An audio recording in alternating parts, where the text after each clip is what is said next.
Hello guys, ఎలా ఉన్నారు? Welcome to Venky army.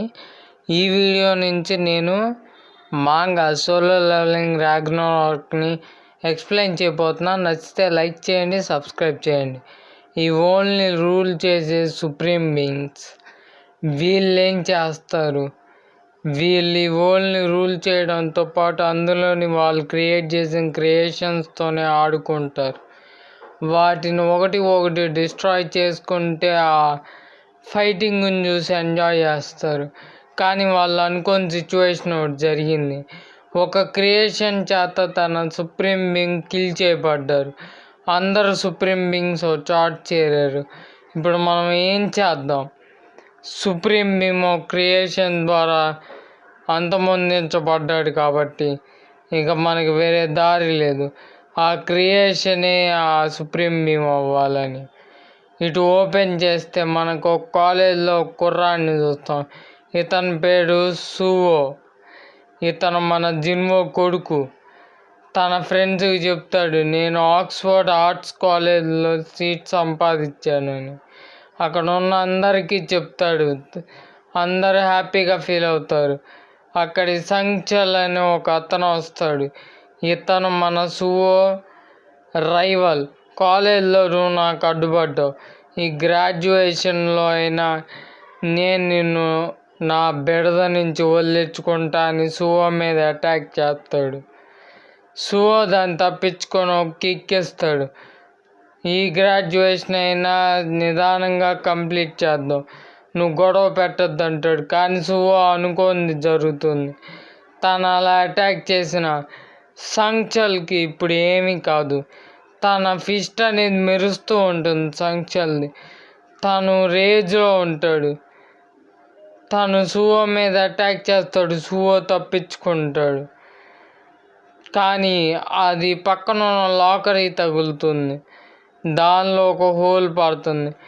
సంచల్కి ఏమైంది? ఎప్పుడు చూసేలా లేడు, కొత్తగా కనపడుతున్నాడు. సువో ఆశ్చర్యపోతాడు. తర్వాత 2 years గ్యాప్కి మన టైం లైన్ షిఫ్ట్ అవుతుంది. ఆక్స్ఫర్డ్ ఆర్ట్స్ కాలేజ్లో 2nd year చదువుతున్నాడు మన సువో. ఏదో తెలియని వెళ్తి నడుస్తున్నప్పుడు సువోకి ఈరోజు ఒక గేట్ అపియర్ అవడం వల్ల మాన్స్టర్స్ది ఆ బిల్డింగ్ నుంచి పక్క బిల్డింగ్కి వెళ్ళమని సువోకి మిగతా స్టూడెంట్స్కి అక్కడ ఉన్న ఆఫీసర్స్ చెబుతారు.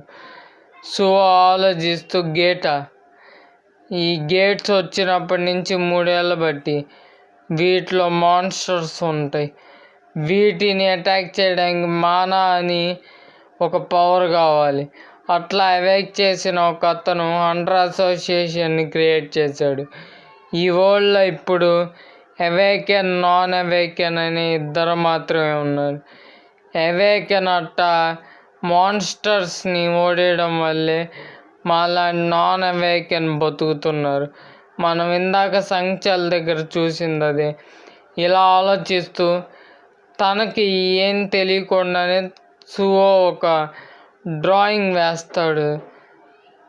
ఆ డ్రాయింగ్ ఎందుకు వేస్తున్నాడో తెలియదు. తన మనసు అంతా కలత, తన లైఫ్ అంతా వేరే వాళ్ళ మీద డిపెండ్ అయ్యాడు. తన ఫ్రెండ్స్ మీద, తన ఫ్యామిలీ మీద. ఇప్పుడు వాళ్ళంతా పోయి ఆ స్పేస్లో ఏదో ఎంటీనెస్ ఫీల్ అయింది. తన తండ్రి ఇట్లాంటి సిచ్యువేషన్లో ఉంటే ఏం చేస్తాడన్నప్పుడు సువో అని ఎవరో పిలిచినట్టు ఉంటుంది. కానీ అది తన డ్రాయింగ్ మాస్టర్. తను వచ్చి చూస్తాడు సువో డ్రాయింగ్ని. సువో తనకి తెలియకుండా ఒక యాంట్ కింగ్ లాంటి దాన్ని, క్రీచర్ లాంటి దాన్ని గీస్తాడు. ఇటువైపు బయట D ర్యాంక్ గేట్ నుంచి హంటర్స్ అంతా బయటికి వస్తారు. వాళ్ళ రైడ్ని సక్సెస్ఫుల్గా కంప్లీట్ చేశారు. ఆ లీడర్ హంటర్ కిమ్ మేము ఎప్పుడు చూడని ఒక మాన్స్టర్ని చూసాం. దాని ఒంటి నిండా బ్లూ ఫ్లేమ్స్ ఉన్నాయి. అది నన్ను అటాక్ చేసింది, కానీ నేను దాన్ని ఓడించా, చాలా వీక్గా ఉందంటాడు. కానీ అది అటాక్ చేసిన చోట అప్పుడే బ్లూ ఫ్లేమ్స్ రావడం మొదలు పెడితే హంటర్ కిమ్ స్వాడ్ను వదిలేసి ఏదో తెలియని బాధలో కనబడతాడు. హఠాత్తుగా తను కూడా ఆ బ్లూ మాన్స్టర్లా అయిపోతారు. అక్కడ ఉన్న వర్కర్ మీద అటాక్ చేస్తాడు. మిగతా హంటర్స్ అక్కడ ఉన్న వర్కర్స్ అందరూ ఆశ్చర్యంగా చూస్తారు. కానీ వాళ్ళకి రియాక్ట్ అయ్యే టైం లేకుండా ఆ మాన్స్టర్స్ వాళ్ళ మీద కూడా అటాక్ చేస్తాయి. అందరూ ప్యానిక్ అయి పరిగెడుతూ ఉంటారు వాళ్ళ లైఫ్స్ కోసం. ఇటువైపు బిల్డింగ్లోంచి సువోకు అరుపులు వినిపిస్తే మిగతా వాళ్ళంతా కిటికీ దగ్గరికి వెళ్ళి ఏమైందా అని చూస్తారు. ఇప్పుడు హంటర్ కిమ్ మాత్రమే కాదు, అటాక్ చేయబడిన ప్రతి ఒక్కరు ఇన్ఫెక్ట్ అయ్యి వాళ్ళ నుంచి కూడా బ్లూ ఫ్లేమ్స్ వచ్చి మాన్స్టర్స్లా తయారయ్యారు. ఇప్పుడు మనం ఏం చేద్దాం? మన దగ్గర అవేకెనింగ్ పవర్స్ లేవు, ఎవరి దగ్గర అక్కడ లేవు. అప్పుడు సువో ఒకటి గమనిస్తాడు. వాళ్ళ ఎదురు బిల్డింగ్ మీద నుంచి ఒక మాన్స్టర్ వాళ్ళ బిల్డింగ్ మీదకి జంప్ చేస్తుంది. అది ఆ బిల్డింగ్ అద్దం పగలగొట్టుకొని లోపలికి వచ్చి అందరి మీద అటాక్ చేస్తుంది. వాళ్ళని కూడా ఇన్ఫెక్ట్ చేస్తుంది. అందరూ భయంతో పరిగెడుతూ ఉంటారు. సువో కూడా అక్కడి నుంచి తప్పించుకుందామని బయలుదేరితే కానీ ఒక అమ్మాయి కాళ్ళు విరిగి అక్కడ నడవలేని పరిస్థితిలో ఉంటుంది. దాంతో సువోని హెల్ప్ చేయమంటే నాన్ అవేకెన్ నేనేం చేయలేనని నీకోసం హంటర్స్ని తీసుకొస్తా అని వెళ్ళిపోతాడు. తన మైండ్ అంతా ఒకటే ఆలోచన, నేనెందుకు అలా చేశాను? నా తండ్రి ఇట్లాంటి సిచ్యువేషన్లో ఉంటే ఆ అమ్మాయికి హెల్ప్ చేయడా? నాన్ అవేకనింగ్ అయినా ఆ అమ్మాయికి హెల్ప్ చేయకుండా రావడం తప్పు చేశాడు, డ్యామ్ అని చెప్పి బాధపడుతూ ఉంటాడు. ఆ అమ్మాయి వైపు ఆ మాన్స్టర్ వస్తూ ఉంటుంది. ఆ అమ్మాయి మీద కరెక్ట్గా మాన్స్టర్ అటాక్ చేయడానికి దూకుతున్న టైంలో ఒక సిలిండర్ వచ్చి ఆ మాన్స్టర్ ముఖానికి తగులుతుంది. ఈ అటాక్ చేసేది ఎవరో కాదు, మన సువో. ఆ అటాక్ చేయడంతో ఈ చాప్టర్ 1 అనేది కంప్లీట్ అవుతుంది. అసలైన స్టోరీ అంతా చాప్టర్ 2లో ఉంది. అది నెక్స్ట్ వీడియోలో ఎక్స్ప్లెయిన్ చేసుకుందాం.